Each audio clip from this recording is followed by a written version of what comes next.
there, beautiful friends. Okay, we're coming down close to the finish line. Day 29. How do you feel about deck modification? Do you trim? Do you edge? Do you read back? Or do you write on the cards? Or maybe it's just no for everything. No way. I don't trust myself. For me, it's yes. Yes and yes. I love deck modification. I think some of the most fun, beautiful pieces of artwork have been done by people in the community modifying their decks. I've seen artistic interpretation. I've seen coding.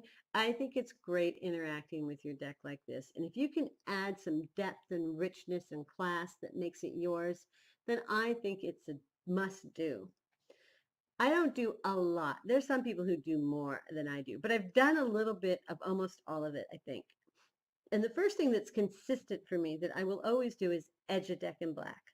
If I get a card or a deck that's got black borders, I don't know if you can see, this is the Anake, and black backings, then I will edge. There is nothing stopping me. This gives a deck depth, class. It feels like finishing of the furniture. It is now aesthetically pleasing on all angles. As I'm holding it, shuffling it, throwing it around, it feels finished to me. And it's usually very rich, a very rich feeling. I'll also trim in colors. One of my favorite trims in colors was a red. This is the Tarot of Sexual Magic by Lo Scarabeo, and it has a red backing, and it had red borders on the inside. And so I edged it in this beautiful, gorgeous, sexy red. And now I feel like I have a lacquered box instead of a bunch of cards. It's a mass market deck with a so-so cardstock, but I get such satisfaction out of holding this now. It looks like a classy item. And because we're talking about a tarot of sexual magic, it's like a Kama Sutra in a box. It's got the ritual. It's got the sacredness. I think it just lends 100% to it to have this red edging. And then when I put it with my Chinese drawstring, I had the entire package. I was completely thrilled and flabbergasted. If you have this deck, you must edge it and you must get one of these bags to put it in. Because now I feel like I have a very sacred tarot of sexual magic that I keep tucked away in here. Okay, the next one, so now I've done edging. Writing on the card, pretty much I will do with all Lo Scarabeos, especially if I get to border the edge with black, or like that one with red. I also, and I don't know if you noticed it in the other one, I didn't point it out yet, was I got rid of all the titles. And I just kept the English version up.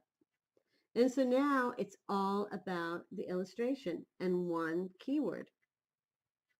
It's not writing in all the corners. I find it very distracting to have writing in all the corners.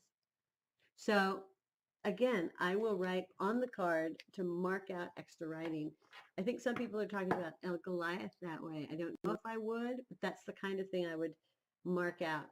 I'd probably have to make them all black borders then. So I'd have to take the whole deck, the whole trim would have to be black, and then the edging would, oh, is it gold? I have to look at it again. Where's El Goliath? Let's see what the edging is. No, the edging is gold. So it's not going to get trimmed. If I get a gold edging like this, even though this is a ginormous deck and it's got two different color borders, which some people say they don't mind. I'm still, I guess I don't mind it, but I wouldn't have chosen that. I wouldn't have designed that, but that's my soul deck, so can't talk about it. Can't talk about it. Okay, so back to deck mod.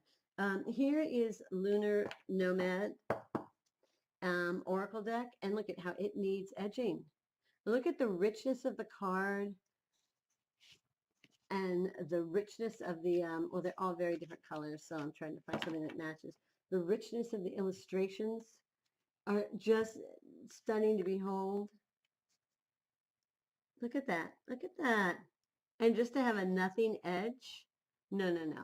This is going to have to get to the store with me. We're going to have to find a nice purple indigo. Like I found this beautiful bag that goes with it. It just matches, interior matches the deck perfectly. You see how I create a whole world with my decks. They have their own world. They come from this deep space of the creator's intention.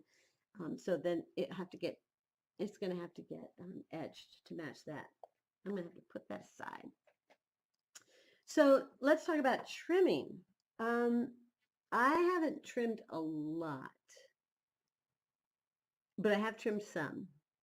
And I recommend that the first deck that you trim with, and you practice trimming with, is the Druidcraft. And there's a lot of reasons why. The first one being it's a reasonably priced deck, so that if you should make a mistake or you regret that you trimmed it, you can get a backup copy really simply, like under $20. Second is they're so darn big. You got to trim them practically. I mean, not everybody does, but the problem isn't always the shuffling, it's the laying them out on a table. That can be hectic. Third reason to do a Druidcraft is that, for goodness sakes, there's like 4 different ways to trim it. So if you messed up your first ones, you can start on the smallest trim. If you mess up, then you can go again and again and again. You've got like 4 chances to get a good trim job on it. So that's a great practicing tool right there. So my 2 decks like that were trimmed were, first off, with most of the border and the keywords. And you can see this. I think there's one bigger border that goes outside of this. And then people will also just trim this one and leave the keyword with no border on the sides and top. So if you mess this border up, you can do that. Or you can do it like me. I have a second version because I wanted to see this. I just wanted to see it. Very much like people are doing with the Marielle and a couple other ones, is I trimmed all the borders and all the keywords off. And now I've got nothing but picture on it. And I think this is probably one of my favorite decks because of that. I keep pulling it out just because I like to just throw down with the pictures and just completely read the pictures, not even see keywords.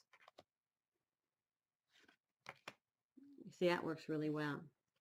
And last in my modification video is kind of going the whole hog, where I trimmed it, I wrote on the front, I edged it in black, and I also did a contact paper backing. I replaced the backing because it's the Raven Prophecy, and I just didn't like the orange and black on it.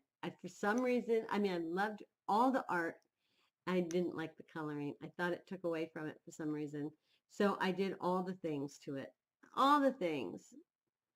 And I have to admit, I have to spend more time with it because I don't know if I spent so much time augmenting it that I had to put it down for a while. But the artwork is stunning. And to be honest, I want to study it so I can get rid of the keywords and have another small deck just like this. I think that would be, oh, but I don't know what they all mean yet because they don't have obvious pictures. So I guess I should put this down as a deck that I want to spend more time with. I've been doing this new journal practice that we've been talking about ever since we did How Do You Journal, and I said I didn't. I prepped. I'm learning how to do a journal practice now, and I might try it with this so that I can actually learn this deck and get rid of these keywords and just have the illustrations.